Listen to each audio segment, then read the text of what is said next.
Nexus Music.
Good morning, welcome to Zambia Blog Talk Radio. My name is Roger here in the prairies, where Nathan, it is getting a little bit cold. I don't know how much Tumbuka you understand, Nathan, but that is a Tumbuka way. But welcome. Yeah, I can understand everything. I can't just speak fluently. Oh, okay. You are a lost cause. Brother, we have a new entrant in the family of ZBTR, Nathan.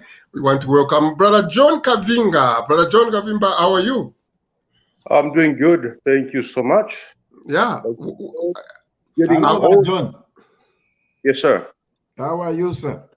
I'm doing good. How are you, Mr. Nathan? I'm doing fine. Fine. I've always placed you in California. Is that where you are? Actually, I'm in Nevada now. Oh, Nevada. Yeah, that's where the mines are. Yeah. Anyway, welcome, Francis.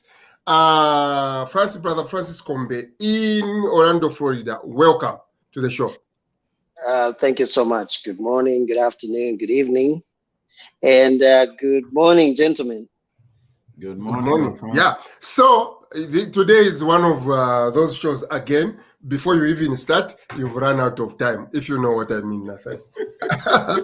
We have no time because we have just so much to cover. We are expecting 2-3 more Zambians to join us, just in case they were not looking at their time. Before we do that, we go to our main discussion, which is looking at the true value of copper.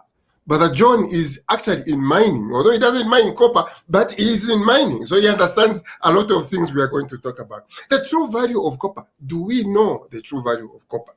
Maybe we don't. At the end of the show, we are going to be giving out a shout out to the people of Umbala. And guess what, Nathan? Brother John Kavinga has also bought 100 kwacha talk time for someone who's going to give out a shout out from Chamboli in Kitwe. Yes.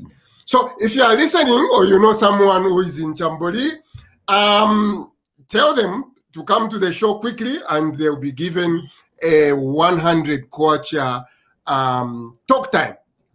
So if you are in Imbala, you are in Chamboli, please call into the show.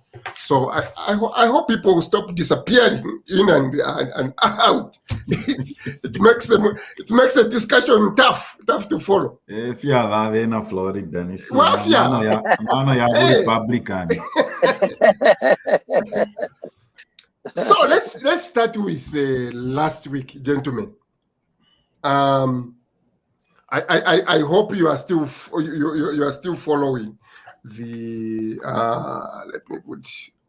Okay, my screen will get small. From last week, Francis. Let's start with you. Remember what you said. I downloaded it here, but once I switched something off, everything disappeared. You said of Tony Blair's visit to Zambia, things don't just happen. That's a statement you made last week. Things don't just happen. And then we see UK has lifted the the COVID ban on Zambia? Make the connection for me. I think it's part of the. Thank you so much for having me. Almost. I think it's part of the narrative they want to put across. And quickly you saw it's going and campaigning for more people to be vaccinated. All those things are in the dialogue. That's how politics is played these days, especially international politics. They want to fuse in their local politics so that they're relevant and they have a certain narrative. So I believe all these things are happening because they have a big agenda to tackle with Zambia. And it's very encouraging. It's very encouraging. And what I can tell the people of Zambia is just be patient. I think there are big things that are about to happen. And yeah, so I see it as a planned thing. All this is happening. And I think in the coming weeks, maybe 2 weeks, we'll be surprised by a major announcement. Or I wouldn't be surprised to see investors coming in, or American or British companies taking over some companies in Zambia, or just partnering with Zambian companies. And I believe there will be quickly. They are going to put things on the ground, so they start the rolling out. In our chat, Wakavinga, I don't know if you saw someone did make a post that UK is hiring lorry drivers. They call them lorry in Zambia. Lorry drivers. Did you see that? I saw that. Was it legit or was it a made up? That was my worry. Whether that was legit or what. We've continued, Wakavinga. You haven't been here on the show. It is a series where after the election, we saw the Americans come full force acknowledging Zambia. Americans inviting Joe Biden to the White House. The British government sending Tony Blair to Zambia. And now we see this COVID red all of a sudden, oh, no, you are a green country. You are in green country. So it was, we are connecting all these things so that people do understand these things are not just happening in a vacuum. These are real things which are happening out there. The question is, like Francis says, Wakavin, the question is, they have big plans. I don't know what he means or who he means. What should our plans be? Very, very quickly, what should our plans be? This chance that we've been recognized as a democratic country, what should be our demands? Now, last week, I think I was asking this question. We really need to be focused and say, these people, they are focused on us. How can we take advantage? I think we have to show that we are truly a democratic nation. It has to be done carefully. As you can see, a lot of us are still complaining that we still have attitude in our government. You know, as you can see, already the ZESCO guy, the power guy, is previously a PF guy. I think we need to weed out all those guys, then show the West that we are ready for economic development. At the moment, we are still struggling. So I think we need to move a little bit quicker than we are doing to show that we are ready to move forward. Okay. I'll move on unless Babimbe, you want to throw in there. I had two, actually I had yours. What was yours? I think there's something you said last week. I downloaded everything. They disappeared on me.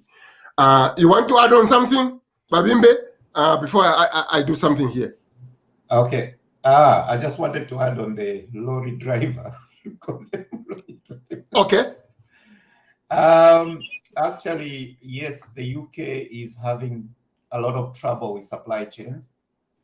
For the past 2 weeks, 3 weeks, we've been running around looking for fuel. There have been queues all over. There are sorts of a lot of reasons why it's happening. One of them being Brexit.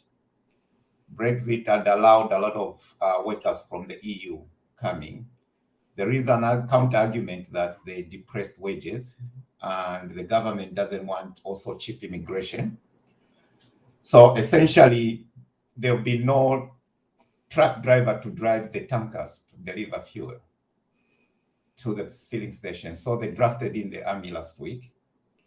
Then they have put across, they want to employ a few more because they're scared of Christmas, you know, our friends with Christmas. So because the shelves are empty, they had to kill, they've so far killed almost over 2,000 pigs because there is no market. They've had to incinerate them. So yes, it's a big thing. So, but then the problem is they've issued 5,000 visas for drivers only up to March. And then up to March next year, then those people have to go back. Exactly. So, okay. You try to do that to a Nigerian, then you are going to have some problems. Yeah, and then there is a bigger thing also looming. So it's like a lot of things have just come together. So energy companies have shut down. There was a problem with the carbon dioxide. So food packaging was affected, empty supermarket shelves, simply because gas prices have gone up. And now, of course, the geopolitics are now coming in. You might have heard Putin saying, oh, you know what, we're going to give you some Europe to, you know, some gas. Then the prices went a little bit down, but they are already up. So there's a lot of things at play, and UK seems to be in a vulnerable position, considering that they left the EU. They don't have that muscle now to negotiate, basically. Wow. Okay, we leave that one. Nathan said something very, very critical again last week, which I didn't capture when, especially when someone is talking. As an interviewer, you are thinking of the next question, so you miss some stuff. This is what Nathan said last week. Have I lost my clip? Okay. So the people in Northern Province can directly do business, Paria. So you know what I'm trying to say? The people in Luapula can do business with Congo directly. The people on the Copper Belt can do business directly with Congo. The people in Northwestern Province can do business directly with Congo. It's just a recap, Babimbe. I didn't pay much attention to it, but after listening to it, I thought that was very powerful, and we may have missed it. My thinking is that if every province, so number one question would be, do we have capable people in these respective provinces who could do trade deals on their own? I'm in Canada here. John Kavinga is in Nevada. Nevada probably does their own deals with China. Am I right? Very much, very much. We're actually a harbor of a lot of these warehouses. Yes. You know, because of our weather, our seismic stability, we are one of the states that actually is suitable for storing stuff that comes from Asia. So direct business with China, yes. You see, Roger, to John's point, was it in August? In August, I was in Vegas for a conference with John, and I noticed two things. I'd been at the Bally's in 2011, and we stayed there this time. When we came in August, I noticed one thing. Most of the employees were Asian. I don't know which country they come from, Filipino or whatever. That's one observation. Number two, when we drove around, when my friend was taking me around, we were going to some place to do something. I noticed one thing. The city, Roger, has expanded, has grown, and I saw these massive, huge warehouses I didn't see when I was there in 2011. So you see, when things like that are put in place, it's a ripple effect. It generates employment, economic activity They, like he has said, they are dealing with China directly, but look at how it has affected Las Vegas. It's a very important point. It is. It is. I mean, this is why I'm saying to our people, if we take it back to Zambia, are our provincial ministers, provincial administrators, number one, powerful enough to do deals on their own to promote the province?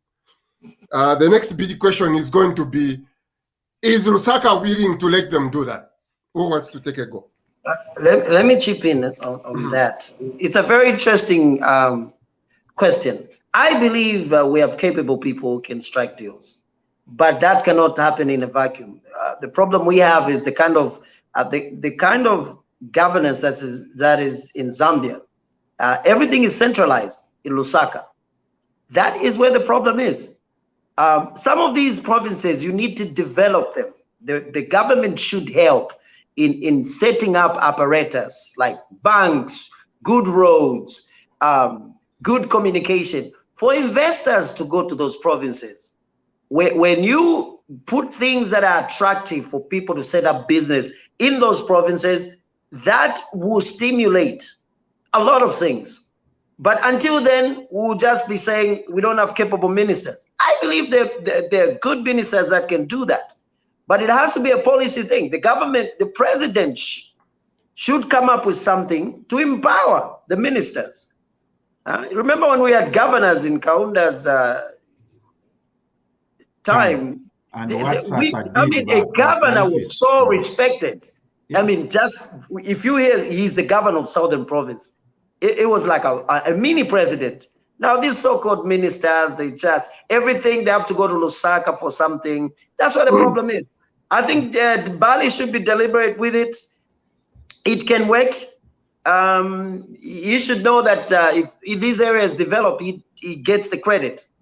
And if he wants to develop the country, that is the route they should take, especially with new ministries like the Ministry of Small Business, Small Medium Business. They should not just look at businesses and small businesses in Lusaka or maybe just along the line of rail. No, they should set up shop in places like Livingstone, Luapula, utilize Samfya Beach, Eastern Province, find something that they're good at, encourage them. Funding also is the main thing here. This is now where donors come in. Like if Bali is striking deals with the Americans or the British or any other big countries, they should look at funding not just for Lusaka projects.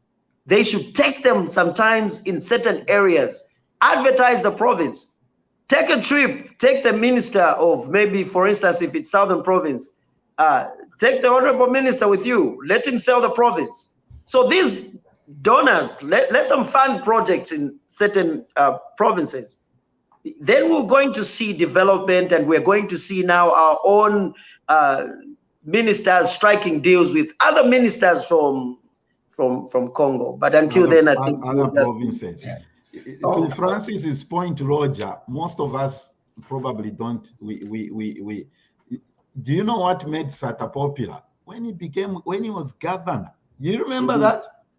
That's what made Sata popular. When he was governor, I think of Lusaka, right? Yes. And he started cleaning up the city. That's what made Sata popular. Number two, the ministers can perform. Empower them. The key word is empowerment. Perfect example. As much as we're all happy to see PF go, look at what that gentleman did for Luapula province. The most recent minister of Luapula. Have you seen what that gentleman has done for Luapula province? It can be done. Yeah. What needs to happen is empower these ministers. Allow them by John, Northern Province. Allow that gentleman to go to whichever part of Congo shares the border with the Northern Province. Allow him to go into that province and let the two ministers, governor, I don't know what they call them in Congo, to sit down, Roger, and talk business. Okay? But we shouldn't just see things at Kasumbalesa and Mukambo. Let's begin to see the same traffic happening in all these borders. Just to add on that, I also feel I think we've been fluffing around in Zambia with decentralization. Very much. And there seemed to be also a bit of confusion. I know the President Hakainde mentioned devolution, which are two separate kind of things. We have provincial ministers now, but to me, currently, the current arrangement, provincial ministers are just political heads.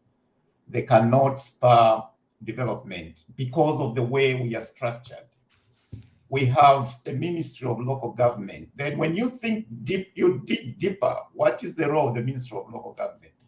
They interface with local authorities. Local authorities are sort of councils and whatever. So which means control is still in Lusaka.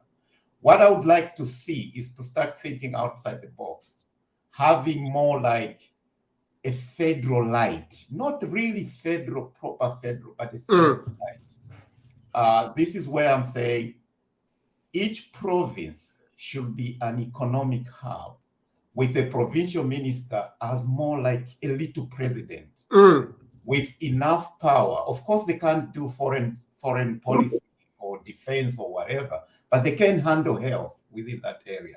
They can handle education within that area. There seems to be a lot of confusion. Right now, the minister released CDF. When you look at CDF, it's really nothing. It's targeted at the constituency, another administrative block. So, you know, it's a very confused kind of arrangement. I think we need to think outside the box, make devolution or decentralization based on a province rather than a local authority. Just to chip in a little bit on this international trade between Zambia and our neighbors, I think a lot of us, or most Zambians, we think or we feel Lusaka is the only place where we can do business. I have a friend, he produces eggs in Lusaka. He cannot produce enough, as in there's so much demand.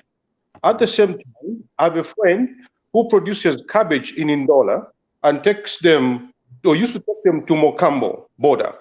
As in, there's no questions. You just take your stuff there. That's it. They give you money. So there's trade happening at a microscopic level. The same with Botswana. You would take vegetables from Zambia into Botswana and bring back food from Botswana into Zambia. Now, coming back to, I think somebody mentioned that we need stores or shops set up in these border towns. I think it's very important that we do that. Now, from the individual trade, did we know that most of the southern copper mines in Congo are supplied power by ZESCO? They are too far from Kinshasa and the northern development of Congo. ZESCO supplies them electricity for the guys in the southern part of Congo, and they get food from Zambia. So there's that trade going on, though not very much documented. Can I make a follow-up on that, Roger? Yes. I wanted to mention something about the CDF, the Constituents Development Fund. I was shocked just 2 days ago to find out that actually they allocate 1.4 million for a constituency. As little as 1.4 million. And that's money for the whole year. Do you know how many things you need to handle in a year in a constituency? It's ridiculous. Why do I say that? They have channeled much of the money for just luxury spending. Bali should come up with a budget that cuts down on spending. Take the money where it's needed. They need to up that 1.4 million. It's not enough because many constituencies, especially those in the rural areas, they need way more than that. So cut down on the cost. You can still fund the same program, cut down on the luxury costs. Things that you don't need, cut them out. Unnecessary traveling, conferences, bonuses, Cut that out. Put it in the constituents, and then demand accountability when you give them money. When you start developing these constituencies, these provinces will start to grow. Look at the Katanga, for instance. Governor Katumbi, he was one of the most feared. Oh, yes. But that's the governor of a region in Congo. We can do that. Bali should start promoting these ministers. We should start paying attention.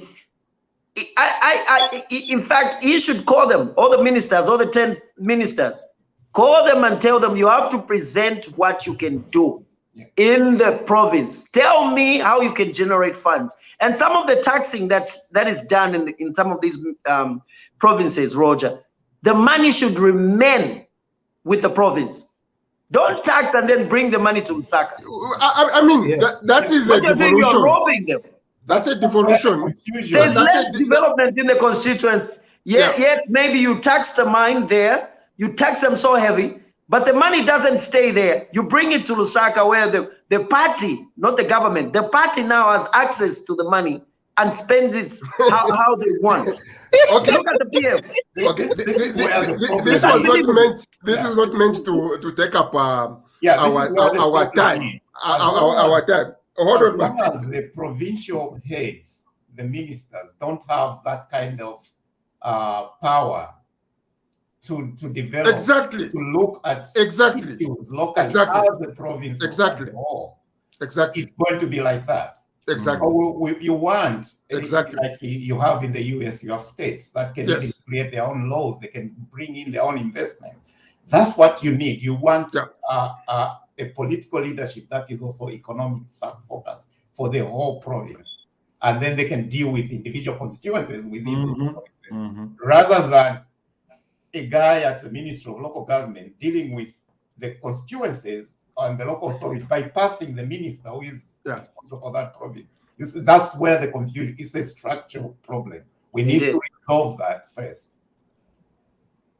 Okay, we are live on Zambia Block Talk Radio. By the way, on the 15th of this month, I am going to start a counter here since Badi was elected president, and we'll be showing how many times he has left Lusaka.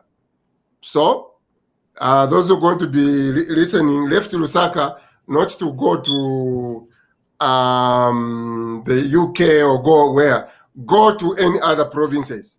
Is he going to be a Lusaka a president, or it's going to be as it were the whole country a president? So we are going to make some very, very serious noise in here. That is going to be the starting point of devolution of Zambia. We need to push it very hard, especially for the members of the diaspora. We have seen this thing work. It works where we are, and it works very well. I've always given an example. Someone tell me is very intelligent Minister of Education, he should know the needs of Masabombwe, at the same time know the needs of Mwinilunga, at the same time know Shangombo, at the same time Sesheke. You tell me how intelligent you can be. It won't work. So we are going to have a very, very serious push on this platform. The Bari Tulaya PF UPND about their decentralization. It is a non-starter. Bakasoso, welcome. You are late, my brother. Oh, so, next. Today, again, we are looking at the true value of copper. Vasera, where are you? I don't know why you are hiding. You've come into the show. Yeah, throw in your 1 cent. A lady's voice always helps here. Yes, I'm just, happy to be here. Hello. Hi. Okay, we move. Thank you. It was, I think, on this show again, things just boil and we start stuff. Question is, do we really know the true value of copper in Zambia? Do we really know the true value of copper? Before we do that, I have a video to show. And from there, please pay attention, because Nathan, things are being reviewed. Nga nimwe baba mu pastoral twendeken kutumana ndati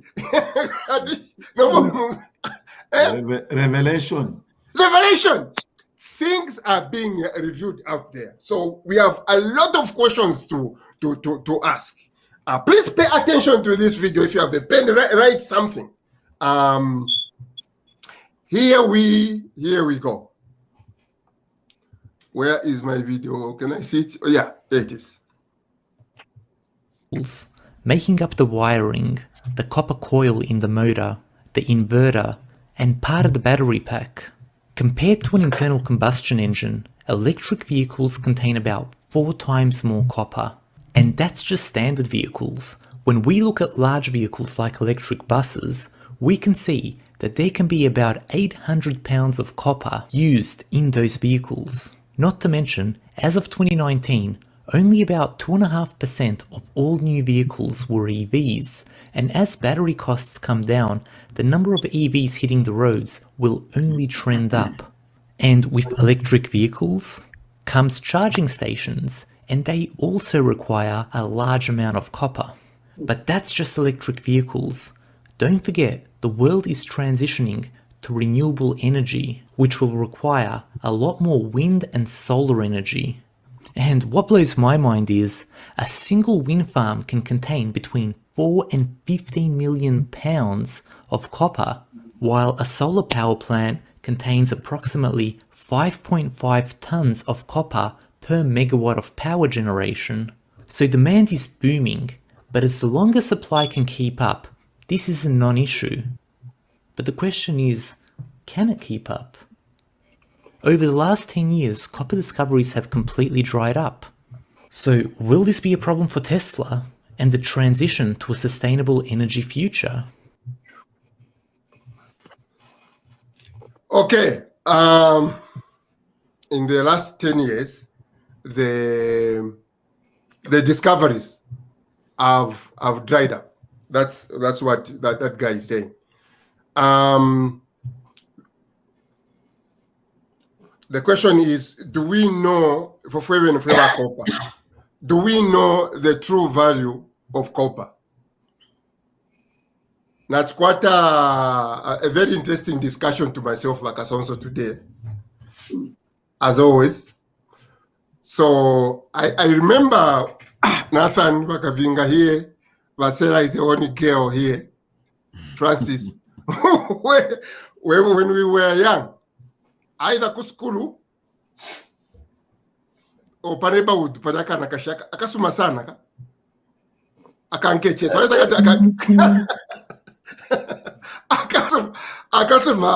akasuma sana twale shupa ka no kaposha afi twale shupa wakaposha kakulolesha first kumuntu From head to toe. From head to toe. From head to toe, she knew her value. Yeah. She knew she was on demand. You have to work a little bit extra just to talk to me. Not it's very at the same way.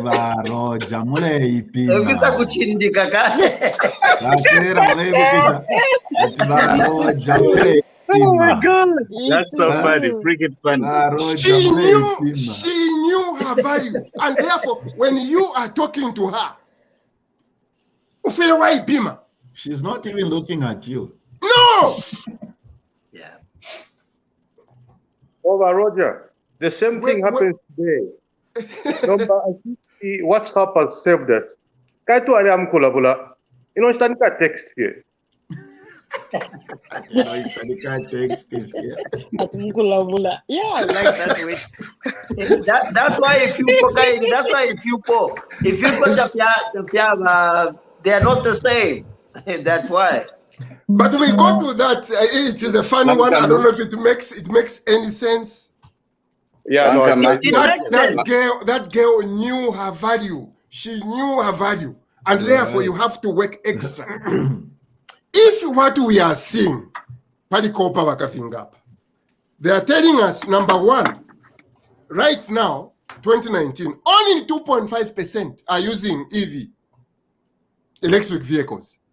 Right. So it's going to go. What does that mean to the demand for copper? They are telling us that in the last 10 years, Nathan, no new discoveries have been found. What does that say to the value of copper?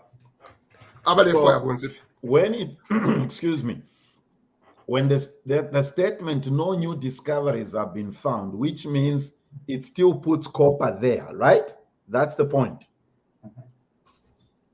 Is that the point? Say that again.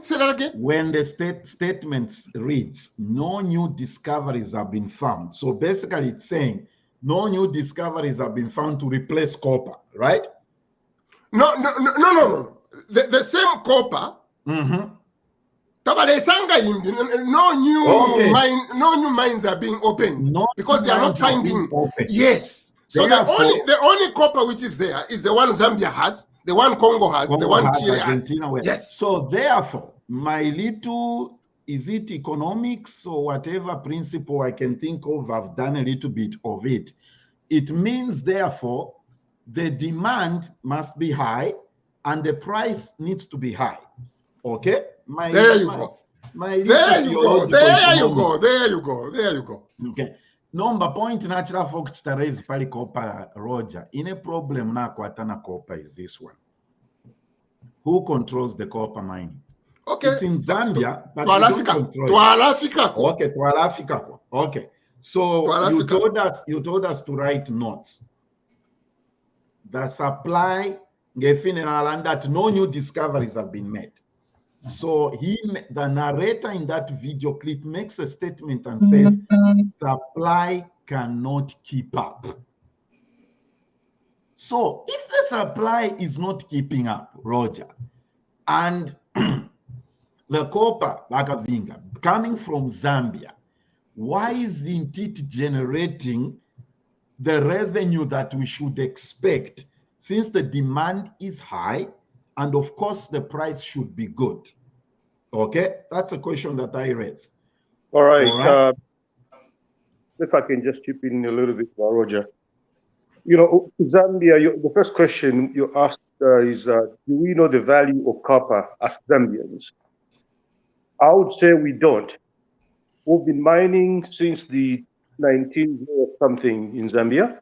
We are taking out copper cathode as opposed to finished products in Zambia. Yeah. Secondly, the tonnage of copper we are mining keeps on increasing. 2020 was the record production of copper in Zambia. We produced about 900,000 tons of copper. Now, before we even go to there, if we take out if you're writing down, it's actually 882061 tons of copper were produced last year. Now, if you look at the tonnage of copper only, can you imagine how big a hole we left in Zambia? How are we going to reclaim those holes once the copper is done? Jumping off, you said copper is not a renewable product, which means at some point there will be no more copper. What are we doing as a country? How are we preparing ourselves when that copper is no more in Zambia? What are we going to jump on as a forex earner? Okay. Can I come in on that? Yeah. Before you come in to Nathan's point, I don't know what Nathan said. Everyone is bringing questions, but to Nathan's point, can you remember, Chairman, what you said? He said, "Why are we not meeting the demand?" Right? Oh yeah, okay, and yeah. Now you've reminded me. He said the supply is diminishing. That's what he said. So inena chafu okulunda konga karaka kashano karasheva tulabeko nishta tule mekela. Go ahead. Here's why. My take is might be a little bit different. For me, we know the value of copper. Bad administrations have used copper as a cash cow. They know, they read all these things. They know demand is high, right? It's a deliberate thing.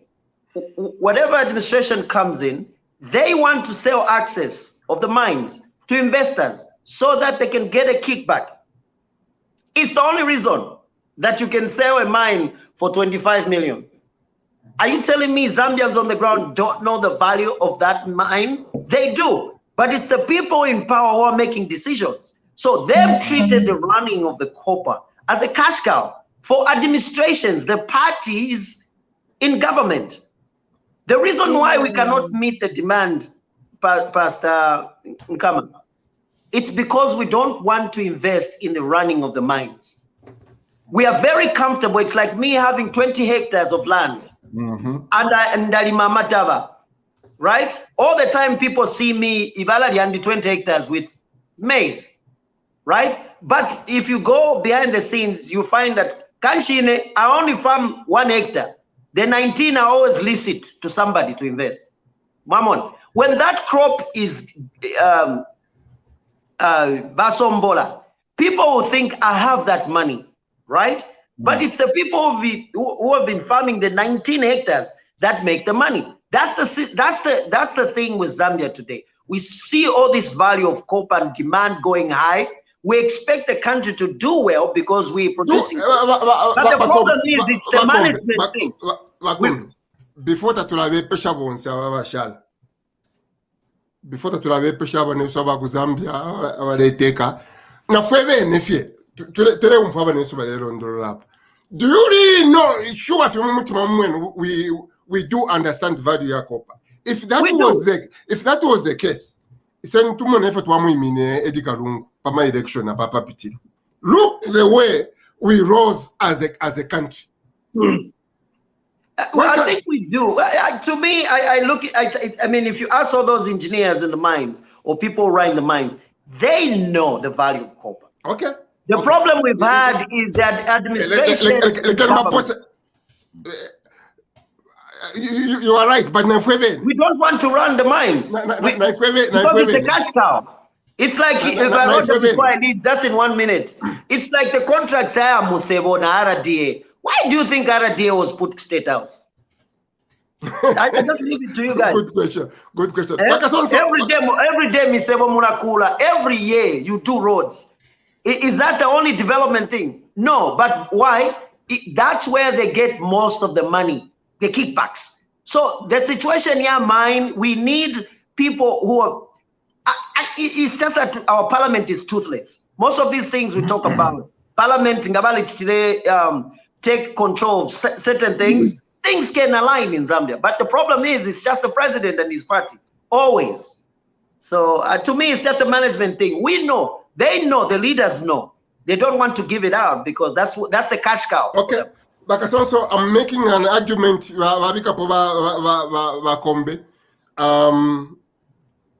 Again, now a question. They are leaving a hole. They are leaving a hole our mind, which needs to be answered. But argument, we know the value, but I'm also saying we don't act like it. Well, thank you and greetings to everybody. As this time around, especially Bakavinga von Shamonapo, Navankama, Pachifu Bachanda, Sonava Poshanavena, Navavimbe, Navakombe, and Cashiers for Sarah. And I'm sure because I'm Mutsungu, but I'm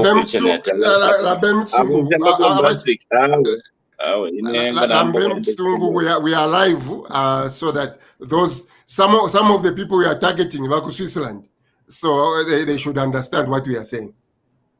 Okay, but not to question at the level of Yamawa. So yeah, so the way I see it is that there is a gap. There is a gap in the way we look at the mines, what we seek to appropriate out of the mines, and what the entire world get out of the product of our mines. Mm-hmm. There are those multiple gaps so at different levels we have an understanding, but at different levels we do not have an understanding of what that type of investment means both to our country.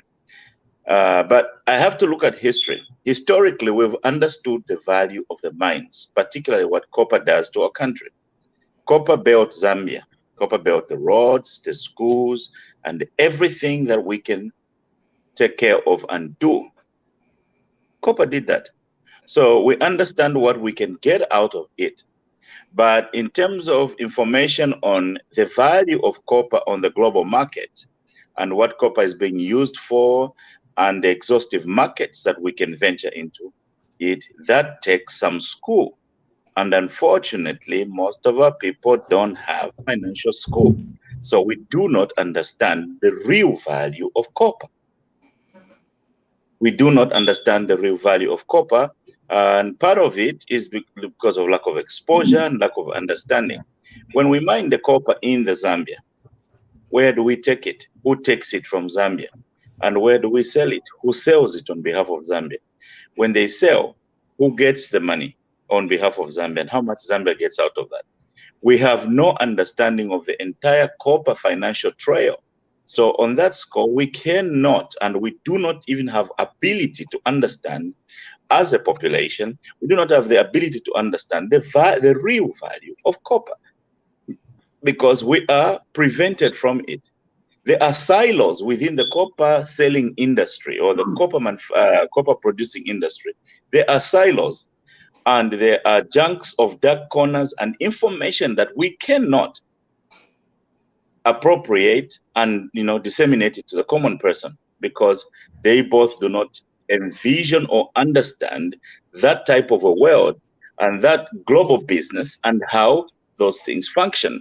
So you can bring here, for example, you can bring here the solar panels, you can bring here electric cars and stuff like that. All those make copper. And most of the copper that is sold, we have a lion's share. The lion's share comes from our villages. Kuilamba Ekwesu and na Kusoreji. We have the lion's share of the supply chain in the copper to the global market. But our people don't understand that. That is why you can be a country so rich in resources, but you lack. But there is poverty because there are those type of disconnects and silos of information and lack of understanding each step of the value chain and what you can get out of it. And it will take us many years and multiple generations, different governments, and many different policies for us to get this right. I don't think that even our current government has the ability to bring that understanding to our local people on the real value of copper. Because if we do that, right now there will be riots in Zambia that increase, for example, if those riots could help increase the value of shares of the local people, the Zambian people, in the same copper that you're talking about. But there is nothing like that. What the fights in Zambia are about is who takes over the markets. Who takes over the markets? Yeah, who takes over the markets? So that's the real fight for our people. You see, the UPND have to go in the markets, beat up people, and collect revenues from the people. But the real money is in the mines. Yes. Instead of putting up riots on the roads, so let's increase the share of the money that is coming out of the mines because nobody understands mathematics and nobody's interested in that. So how can you deal with this? How can even the government help people who can't think that far? I don't get it. Again, Bakasonso, when I was talking, I said to you, when I was alone again at work, I was talking to you. I said, you are a professor. It is time we start leading think tanks where we just stay. Abantu barepanga mabomu using YouTube. Information is there. Hold on, Bakombe. Lekeni bankama Bankama batipera for example tulamba na show ida imbia chifumako. Say that, Nathan, what you said about oil and Dubai. Say it very quickly before we look at what the Swiss nationals themselves are doing to fight for us. If and we are busy here saying, oh, we can't. Very quickly, Dubai used oil to build their country and infrastructure and whatever they have done. Whatever they built took over from oil. You get the point? They don't. Oil now is not the main thing. They used oil to build their economy. So now what oil built has become the mainstay of the country. Why have we failed to do that in 57 years?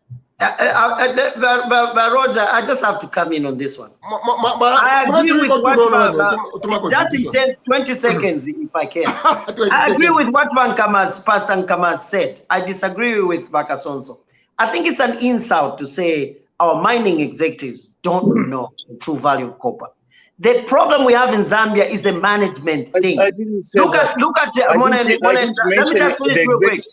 No. Let me finish. I didn't say that. You can't disagree with what I didn't say. I didn't say the executives. No, but you said our people don't know. You said they don't know, right? Our leaders. You said they don't know, right? No, you said leaders. nobody in the mining industry knows the value of copper. Not executives. So who when you say they don't know? Job. So what I'm saying is the mining executives, they know the true value of copper. You can't put it. If you and I, executives, take that out of the vocabulary. You are attributing to me what I didn't say, and okay, then let me finish. Let me finish. Okay, let me finish. When you said the problem we have in Zambia is our people don't know that nobody in the structure knows the true value of copper. I'm disagreeing with you. I'm giving you an example. The mining engineers and management, they know. Bankamana Bapere example, right? He said the country decided to build, right? It's a policy thing. Singapore decided to stop corruption. It was the leaders that decided. Corruption was there. So if the leadership doesn't decide to shift their policy to say we are going, look at Botswana. Botswana, they started processing their own diamonds, right? Do you think I think we can do this? It was a policy thing. The leadership decides, they lead. You and I, Vakason, so we know the true value of copper, right? We're talking about it. Do you honestly think the mining executives, they don't know? They know, but it's just that when they advise the government is not interested to run these things. So what we are saying is a management thing. They know the value, but for them, it's a cash cow. They would rather sell it to somebody. It's good for them. Brother John, you were disagreeing with him. I don't know if you are disagreeing with him. Yeah, I think, Kombe, unfortunately, I beg to differ with that. You know, I've been in the mining industry for a little bit now. The way it's run here, from the reserve, what we have in the ground, that's known by the engineers, and everybody has that information, and it becomes public information stored by the government. You know, I know the mine I wake up, we know how ounces of gold that are still in the ground, and we know the year based on the current price of gold and our grade. We know exactly when that mine is going to end. In Zambia, exploration information is not kept by our government, but it's kept by the private people who mine or who drill. Why? So we don't even know, like Vakasonso said, we don't even know the value of what we have in the ground. If you ask me, when is Nkana Division SOB mine going to close? Fuck, no, pardon me. Nobody knows. Yeah. Because we don't own that information. Why? Why? Can you tell us why? Hold on, Vakumbe. Why don't we have that information? Hold on, we haven't put in place we haven't taken time to understand what we have. You know, if we really understood the value of copper, would say, I want to know what's in each and every exploration coal that is drilled in Zambia. We don't do that. Yes. You know, There are silos we don't understand the value of copper. information. Yeah,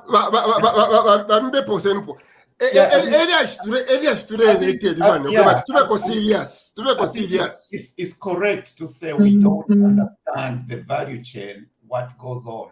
There is an information gap. There isn't. If you go to Ministry of Mines, I don't think they'll give you that information. There is also the other part.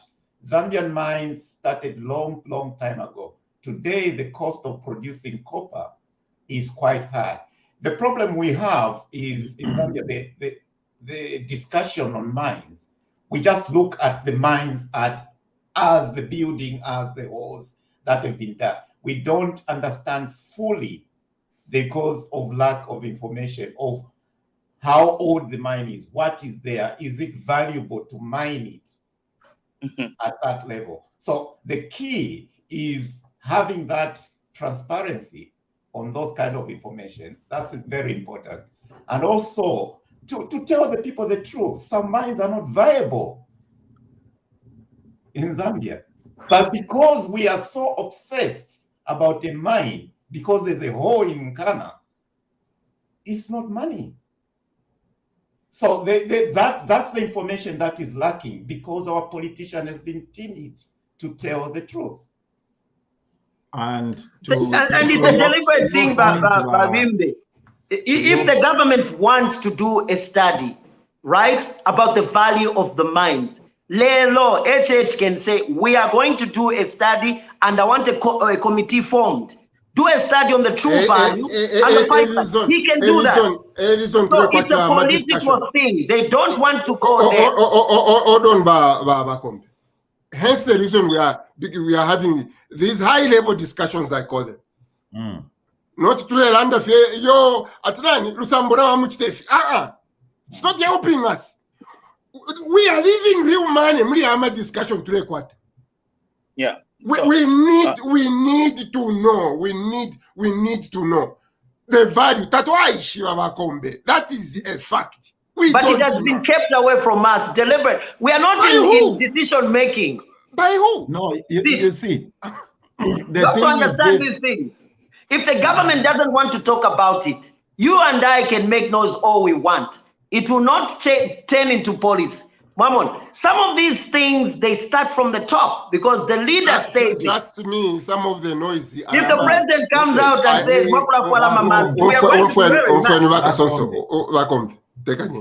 we know how to make things happen, and we know what to do. Thank you. We'll mobilize and vote in other people who are going to be listening. The point I wanted to make is the key word is two things. Very quickly, Roger. Financial trail of copper. We don't control that. I made this point just like Dr. Shava is saying. Who owns and controls the mine? But John Vachirandati, information kuno. It's known. It's in the public domain. Back home, it's not because the mines are in private hands. Yeah, we don't have the control of that. And you see, the key word here is, this is what Vakasonso said. We do not have information or we don't control that financial trail of copper. We don't have it. Or we keep yapping about, sorry to use that word, we just keep yapping about taxes, who raise the taxes, who raise the taxes. Get your grip together and start controlling this thing. Correct. I agree with Hold on. We should be, when a point is raised, it's okay to come back. That's what makes the discussion. I know. That's what makes the discussion, because if you don't, so you should give Vakasonso time to respond. Okay. That's what makes the make them short, Kabili. Mr. Kabili, 8 minutes. the talk other- about the Mukula tree. No, Mukula tree. Roger, Muliba Longo, Mukula was being run. Bebe ni bantu andika na Facebook watu wikile kwenye tanatu kwa tefia kulanda. Thingy awo sana. ekitofu yapira imwe chisa leti etalenga chimbi. But Roger, let me you're give right, an example Bush. of You're right. Ankamabalanda. Very important point. Well, I it's agree very with short, all of you when you yeah. say we don't know the true pipeline and what happens. It's a deliberate thing because if the government wanted, we would know. I'll give you an example of Mukula tree. Muliba Lungu, there were licenses that were given to foreigners, right? HH just the other day said no foreigner. He said no foreigner is going to have license ya Mukula tree. That's leadership, starting from the top. Do you know why? He knows. And guess what? No foreigner now is going to have. So even with the running of the mines, if we have a serious leader who really appreciates, You're in a weakness. You're in we a can weakness. change. That So is it's a a weakness. leadership thing. That is a weakness. That is a But we weakness. don't go there. That is the weakness, Bakombe. That is where our weakness is. Indeed, that's what I'm saying. If the power to control our resources begin to move from groups like this, from discussion like this, bakabukana bakuntashi. Yeah. Twalukwete pwe chipuba. Abale tulidinga. Tatuishibe ukabapura chimbi. Chiwelewele. How are we going to be doing that? The president of Zambia as long as I'm alive. Roger, quick question. Can I I just don't chip know in here? Next question. No, Abimbe, hold on. Nathan, go ahead very quickly. Then we unbundle tumone kuchalo kumweso. Who is controlling the mines? Nephew Balefi Sendarama. Just Go a quick ahead. question. I don't know whether John is able to answer this since he's in the mining industry.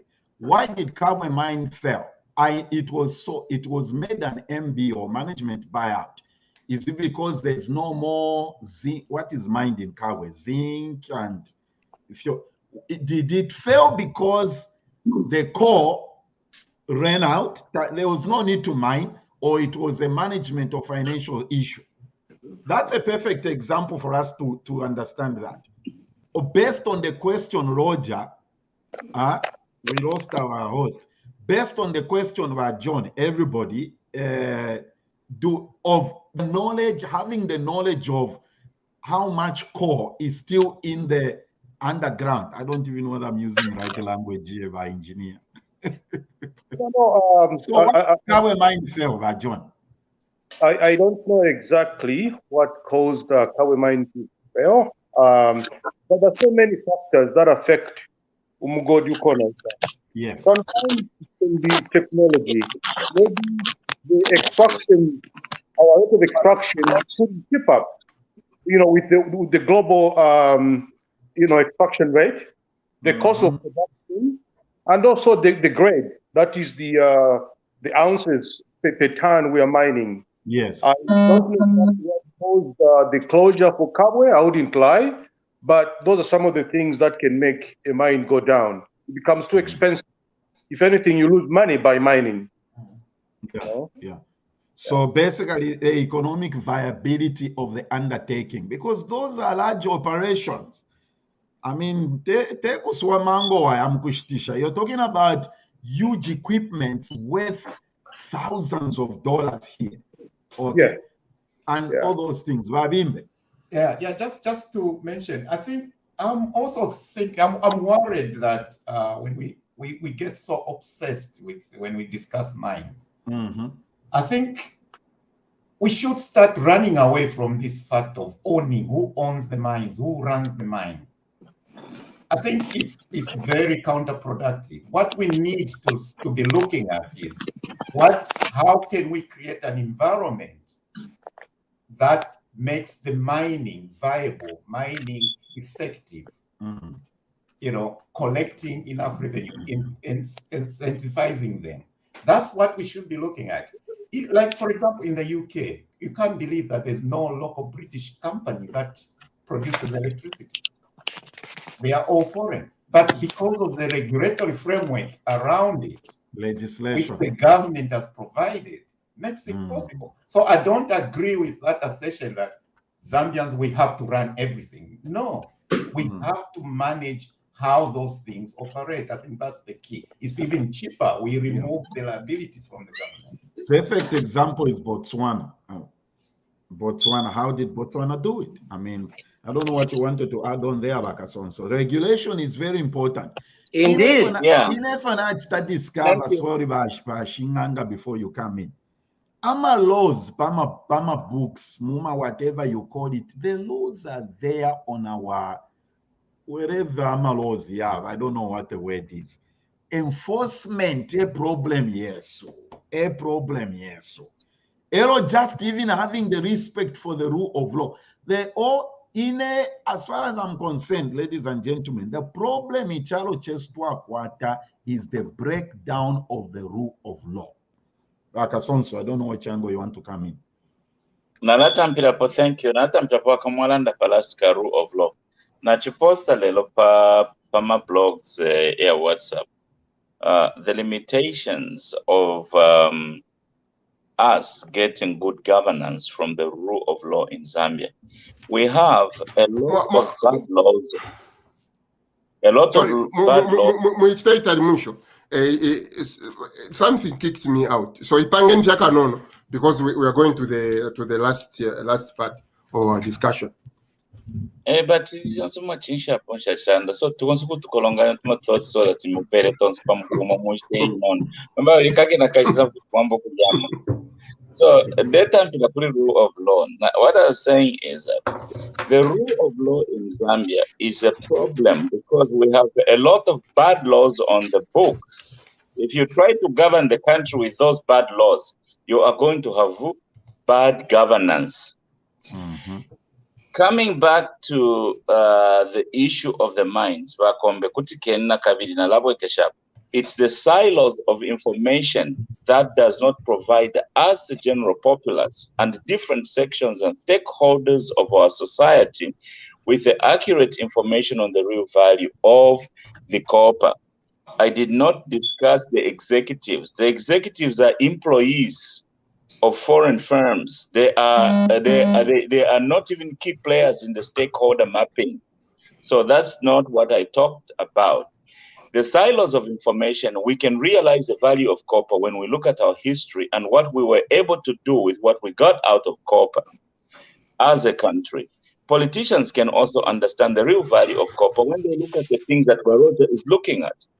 But because of the silos of information in the value chains, there is no one group that can claim to know the real value of copper to our country, because part of it, in the last 30 years, we have not realized it, and we have not been a part of that value chain.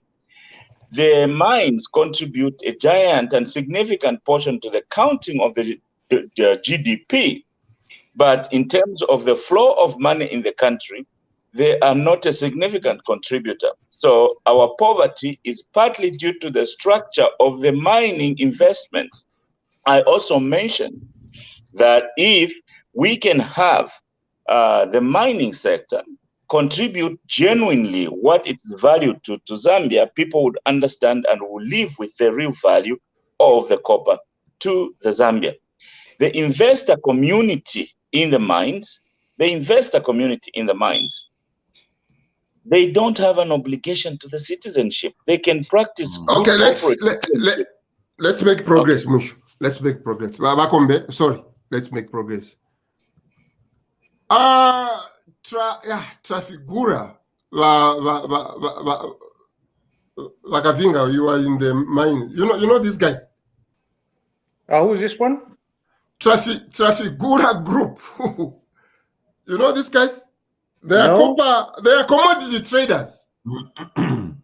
They must be in the copper trading. No, they are Swiss. They are Swiss based. These are the people who buy actually the Zambian copper.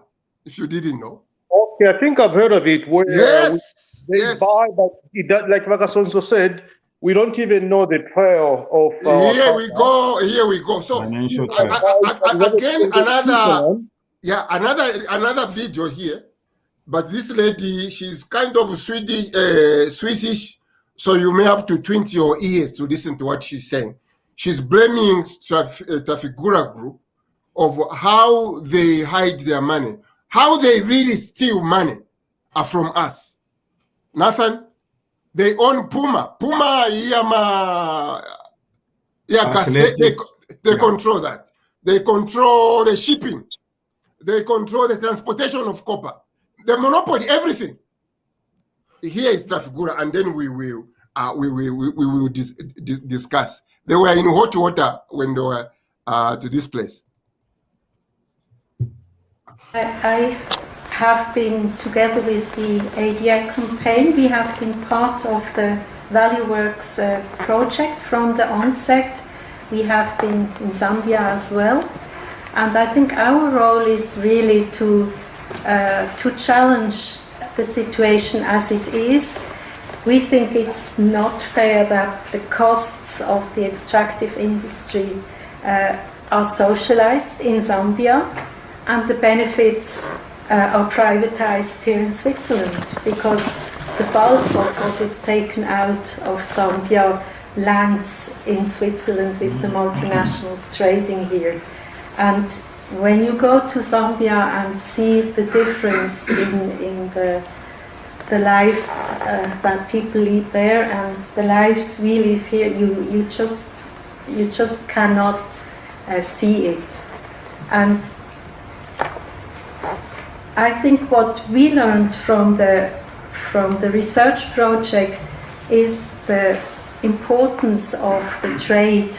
The trade, as Gregor has shown, not just being somebody who sells and resells, but all the service delivery in between the trucks, the transport, the certification, the storing, even the fuel for the trucks is all in Swiss hands. So the importance of Switzerland in that is so important. And I think what I really understood is that the profits the companies make lies in that sector, because the profits made from just the trade, that's more or less visible. But they have like a monopoly on these services, and that gives them a lot of leverage that ends up in Switzerland. Makumbe mamufwedashi. Mkwae. Namlikonka sana. Ubi sana. To me, I don't blame the people who come and exploit us. That's just me. I look at first before tamla ya kulondolola abantu fyanya fishma umfa umayalelando. Well, she's talking about how these big companies exploit countries like Zambia and how they control pretty much everything. And it's good that we have certain countries with proper leadership. A good example is Botswana. They just decided.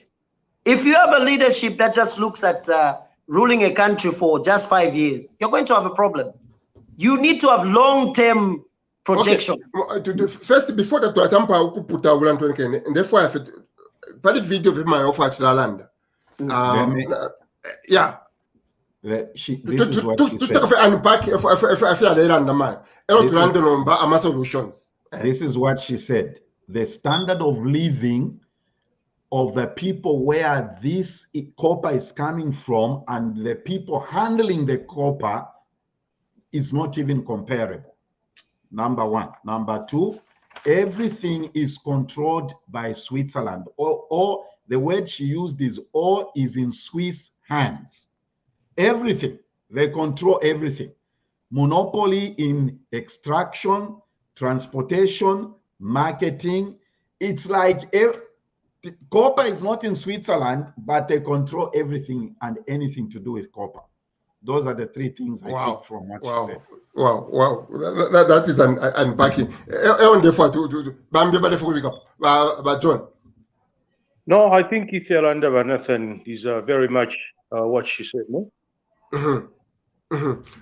And she said, that it is not fair, Vakasonso, to have socialized mining, Mozambia, but kuno Switzerland, you have any private issue. Mm-hmm. Meaning the Zambians are financing the copper. We are still understand. Americans, moment socialized medicine. We are almost katushikoma pera fe yabupe ama minds. Elonga yaku. Oh, I thought someone wanted to say that. So what is again when we talked about information, not having a lot of information? Who knows Kundola at Impala terminals in Indola? Aba Roger patatula ku Impala terminals. Ka Impala much tutanga kana tukwatefia kulanda. Nomba tyo ku Impala twala kisashi. Yo Impala terminals even ababa traffic group. Even Puma. But Roger, it's just an exploitation issue.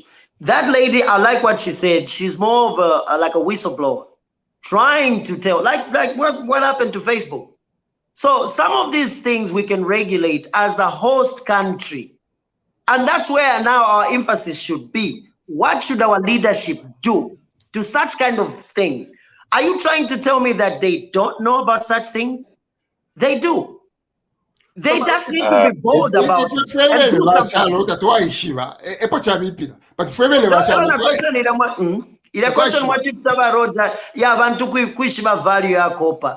I don't think it meant ordinary people on the street. The way I understood it, for me, I thought you meant the government. We, Zambia as a government, do we know the true value of copper? That's how I took it. I did know that you meant Zambians on the street, they know. Of course, they do not know. Most Zambians don't know. But I thought you meant the government, the leadership as a government. Do they know the true value? That's we knew. Go ahead, but it's a good question. We'll tackle it.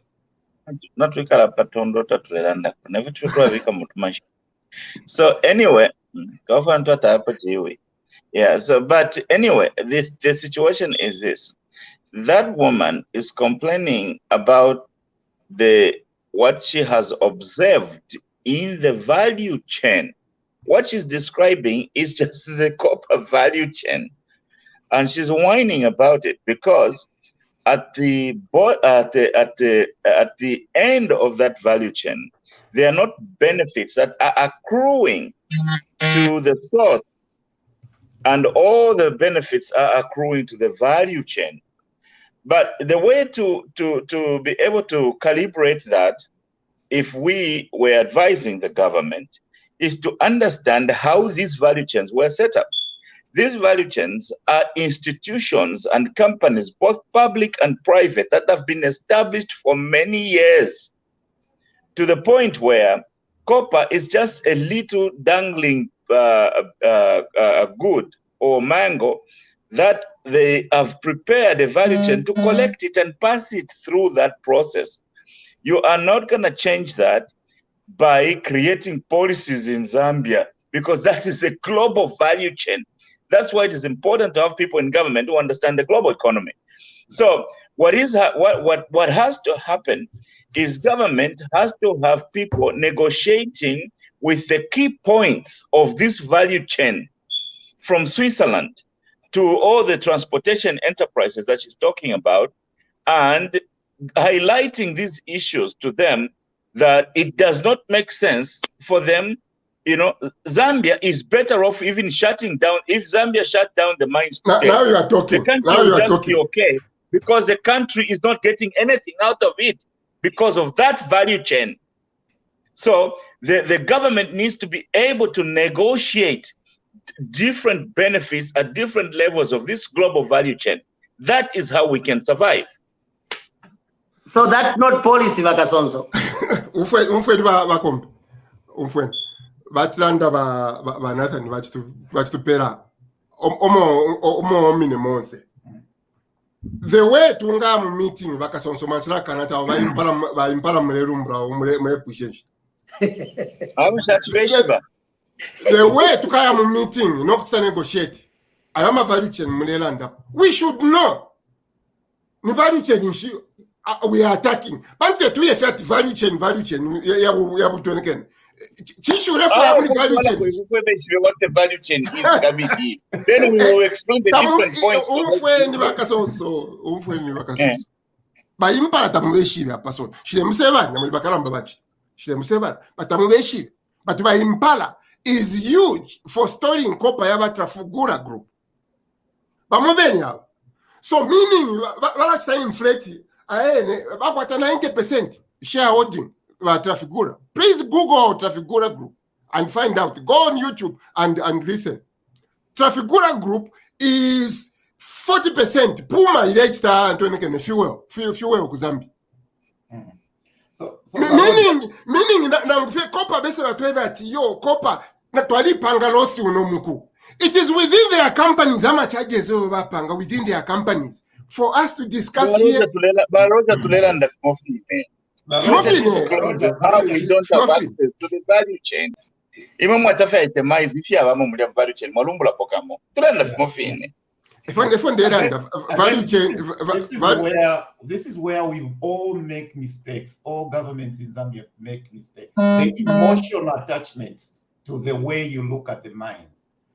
You have to look at the whole value chain and figure out which bits you have to go in. You cannot just be emotional like Kashimba Kambuli said, we should own the copper, we should own the mine. What about the whole thing? You also have to understand where the final product is going to go into a car. If you understand that, you have a better chance of negotiating a better deal. Yes. For you, rather than just looking at Chimgodi.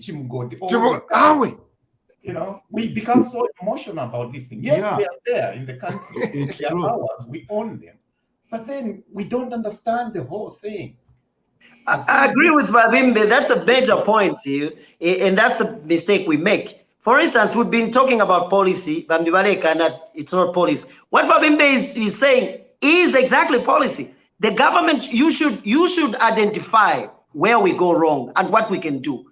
How do you implement that? In governance, it's called policy. There is foreign policy, there's domestic policy. These are ideas you come about and they're implemented. For instance, Parliament can enact something, or the executive can do that. But we are saying no policy will change anything, but you're saying we should understand the value chain. How do you handle those things? Because you have to know there has to be a deliberate direction. But the people in power, for us to handle some of these things. So pretty much all our points here are interlinked. They are linked. But if they saying, let's not just think about the mines, I agree. We are even sounding back to the Tarikana. They are all linked. Exactly. They are all linked. They are all linked. According to these guys, by the way, I'm not sure in our first, I've got a question to you. Abova impala mulera ndapova Muzambia eva sunga kopa ushena vekala chaloba nishiba kweba kuliko no na impala ile sunga kopa ya Zambia ero vekala chalo tabacha pona nguchimo baleru ila market apa kushicha tomato. Tabaishiba abantu besu. Aboba impala. Nangu puma badaba mwana station mwa mwana dama puma. Ushamana extra connect kuli commodity trade copper. No one connects them to that. Wow, baroja mwituka sana ba puma. Utina ya po sama puma mwana munganda because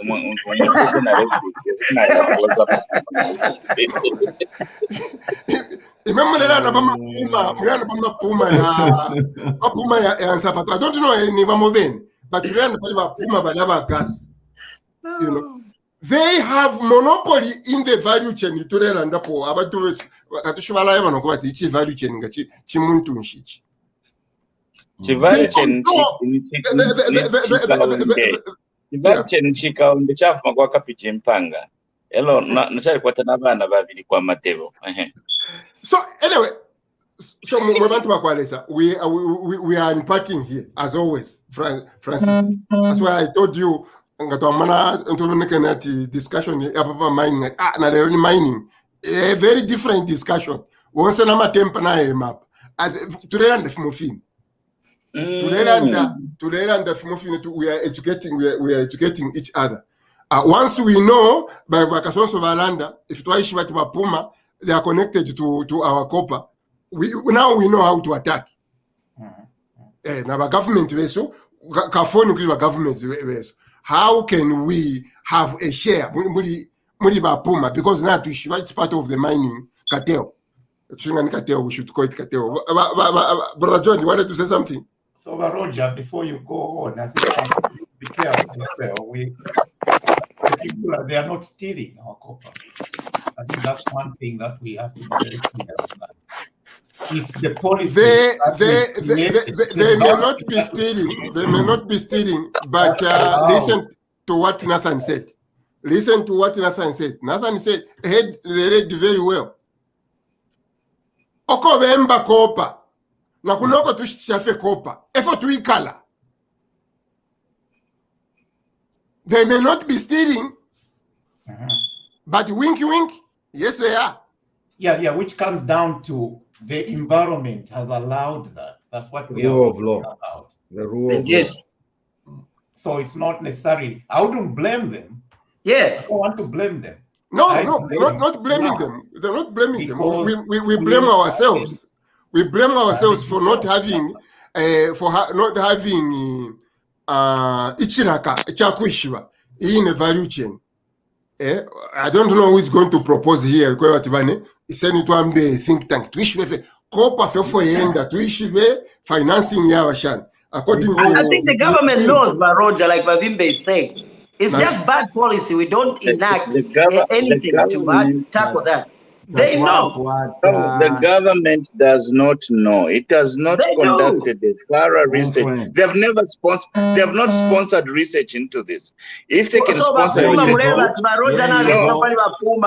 the government or the OP doesn't know about that. Is that what you're saying? The government but the government does not know.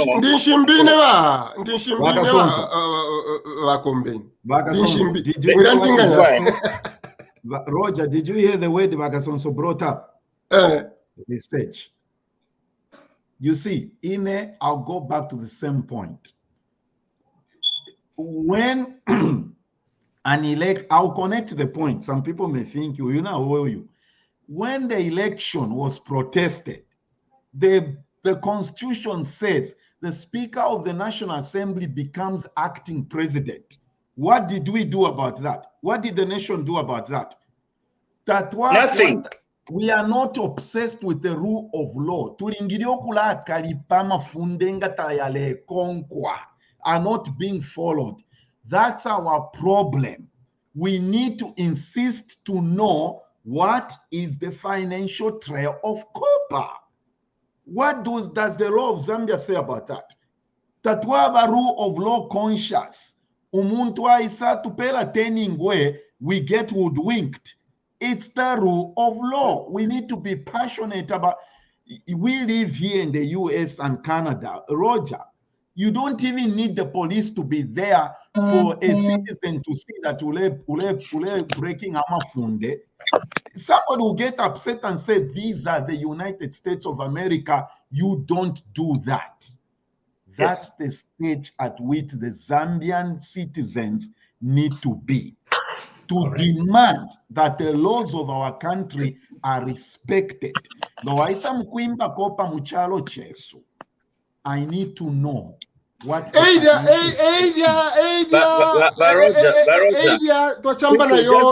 me 20 seconds. Well, this is why I say the government does not know. It needs to put a group of studious people, study this value chain, quantify the financial movement of the copper out of Zambia, and quantify also how much the people of Zambia get out. And make that study public, and then create political will for the people to say to those giant institutions, we have got to get a cut out of this. Because if the government does not have a study, it doesn't have the value, the actual value of the money in that value chain. It does not have the quantification of how much Zambia is not getting out of it. The government is operating in the dark. It is using narratives, no milumbe ukucha discuss indalama no indalama ni nsamushe. So with that Bakavinga, and hold on Bavimbi, hold on. With that Bakavinga, we Barafisa in a company, Trafigura is a very big company. Right. It's a very big company. And yet it has refused to go public. They don't want it to be a public company because of all these practices which they have. Which leads me to a question which Wabimbe Nava John might answer, or everyone here. Nga ifwe stock market abachita commodities bena London ukushaba n'emigodi. Abena Switzerland ukushaba n'emigodi katushinga kwali bakamugodi ku Switzerland. Eva control. Why is it so difficult for us to create some commodity exchange where we are going to be seeing what is happening? This movement from A to B, Nathan is talking about, has happened. Why is it the entire Africa? We fail to create a commodity for oil. We produce so much oil. No commodity exchange for copper in our commodities. But we are the world producers of all these things. What is so difficult? I think Roger. Okay, I think that's a more complex issue, Roger. I mean, just to diverge a little bit, I'm sure you know of West Africa still paying taxes to France for stuff that happened pre-colonial. You know, as Africa, I don't know Christianity, I don't understand. You know, they keep on doing things that, you know, they will show us that they care about us, but they actually don't. So bali tuangala kubongo. Now, just a little bit quick, if you actually understand, but not a much better example here, Dubai, as it used to be an oil place. Now, there's no more oil. The transformation of value transformation has moved from oil to now an IT base or, you know, financial harbor.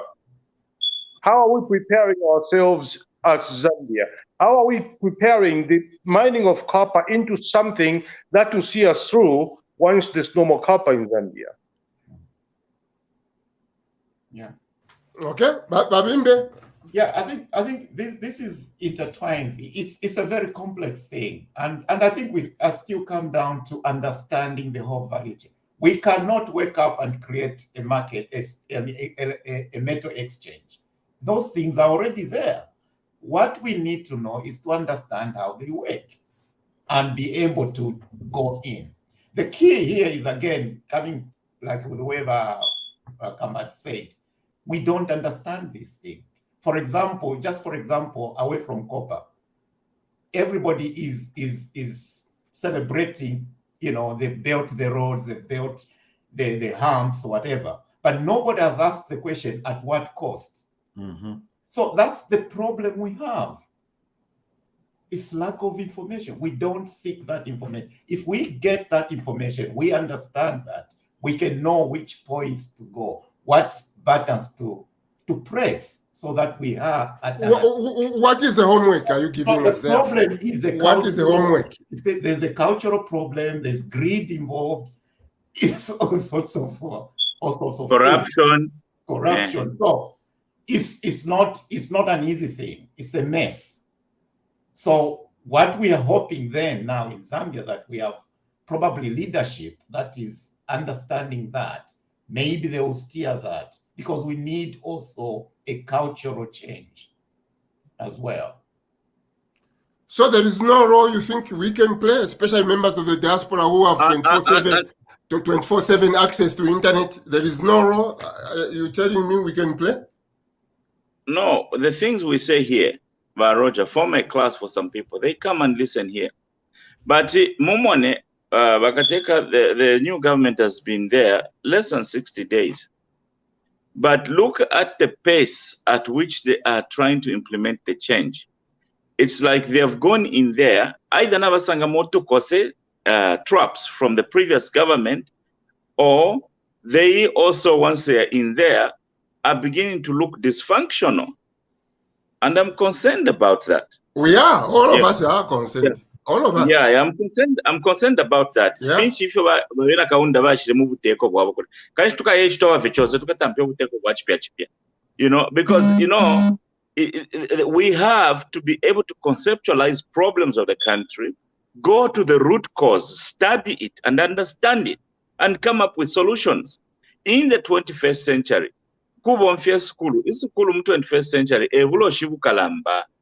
You know, it's a witchcraft that we can use to resolve our problems. We have to use studious minds and come up with solutions for this great country. We can do it, and we are going to do it, especially that social media, everybody can hear you from anywhere. And I appreciate you, Roger, for bringing up this concept of the copper value chain. That is where we must put all our money, because takuli na ngumu pano pali stage na ngumu wala kita braga tasa mbili kwa wala import ya kopa ya Zambia. But tukufimapo bonse tu wakulila ababa nabale fialwa, the people who are being born right now in Zambia, they are not benefiting from the copper. Something wrong has been done to this country that needs to be corrected. Hello, Roger. The issue is our priorities. Like Johnny Bachelanda, Tikatuishinga ni Christianity, and no. I'm a pastor. Let me speak to that. Instead of us addressing the things that really, really matter, do you know what debate is going on right now in Zambia? Should we keep the National Day of Prayer or not? I'm saying to myself, really? Really? I'm saying to myself, really? What was the unemployment rate before there was a National Day of Prayer?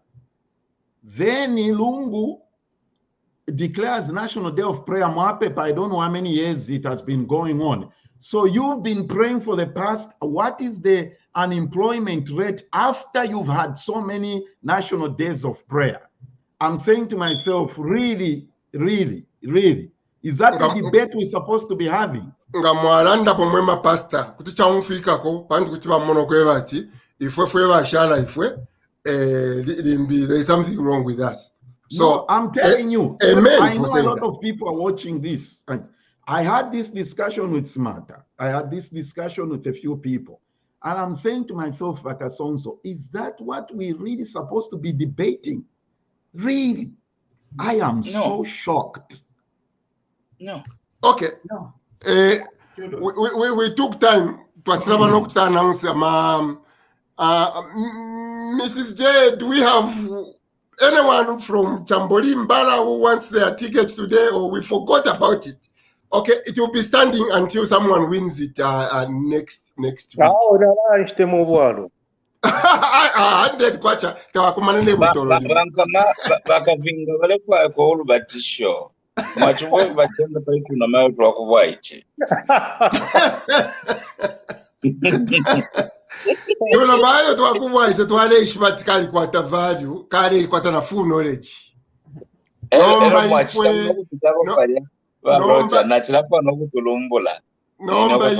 Nomba if any problem ifwe. So abakumbala chani. Abakumbala tabomfikire. We were giving a shout out to Mbala. All my videos disappeared. This system, I need to figure out something. But anyway, thank you so much, Bakavinga. We are always here, same time, 9 o'clock. If you want to pop by, just come, my brother. You gave us some insights, Yaku. Your production, as always, Wavimbe and Miss Sarah for just being a flower for the show. Thank you. Instead I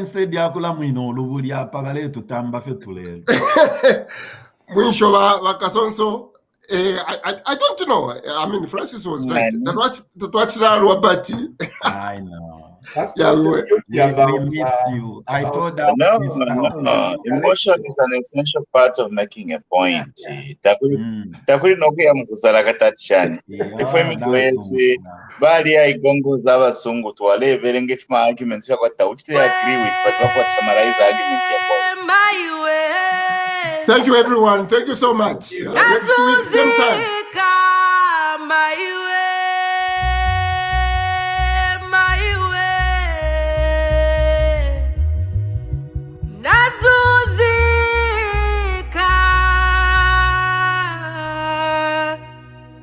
Nalila usiku onse, my way, my way.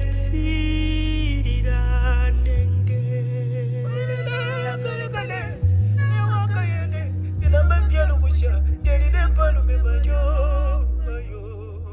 Nexus Music.